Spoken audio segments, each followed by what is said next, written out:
বন্ধুরা, আজ আমরা এমন একটি নজির নিয়ে কথা বলবো যেটা সত্যি বিশ্ব ক্রিকেটে বিরাট এক চমক। এমন ঘটনা আগে কখনো ঘটেনি। ভাবুন তো, মাঠে না নামার পরেও যদি কেউ বিশ্ব রেকর্ড গড়ে ফেলে, তাহলে তাকে আপনি কি বলবেন? কিংবদন্তি তো বটেই, ইতিহাসের অংশ। আজ আমরা কথা বলছি আমাদের সকলের প্রিয় বিরাট কোহলিকে নিয়ে। হ্যাঁ, তিনি আবারও শিরোনামে, আবারও বিশ্ব রেকর্ড। বিরাট কোহলি এখন শুধুমাত্র ওয়ানডে খেলছেন, টেস্ট এবং টি-20 দুই ফরম্যাট থেকে অবসর নিয়েছেন।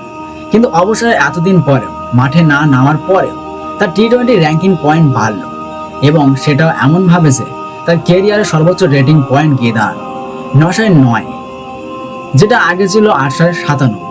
এই আপডেট দিয়েছে আইসিসি নিজে। এবং মজার ব্যাপার কি জানেন? টেস্টে কোহলির সর্বোচ্চ পয়েন্ট 937, ওয়ানডেতে 909, আর এখন টি-20তেও 909+।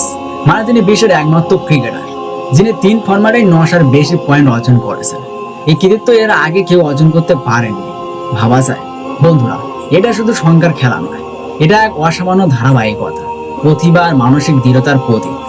মাঠের বাইরে থেকেও তার পারফরমেন্স এত গভীর ছাপ রেখে গেছে যে রেটিং সিস্টেম পর্যন্ত বদলাতে বাধ্য হয়েছে। এমনটাই বিরাট। 2024 সালে টি-20 বিশ্বকাপ জেতার পরে তিনি ছোট ফরম্যাটকে বিদায় জানান, আর তার কিছুদিন পরে আইপিএল এর মাঝপথে টেস্ট থেকে অবসর।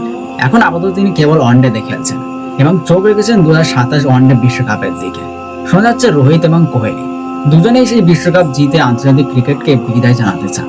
রেকর্ডে নয়, প্রতিটি জেনারেশনের হৃদয়ে বিরাট থাকবে। কারণ মাঠে নেমে যেমন খেলে গেছেন, মাঠের বাইরে থেকেও ঠিক ততটাই প্রভাবশালী হয়ে উঠেছেন তিনি।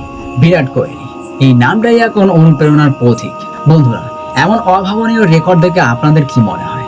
নিজে কমেন্টে জানাবেন। ভিডিওটা ভালো লাগলে লাইক, শেয়ার, সাবস্ক্রাইব করতে ভুলবেন না।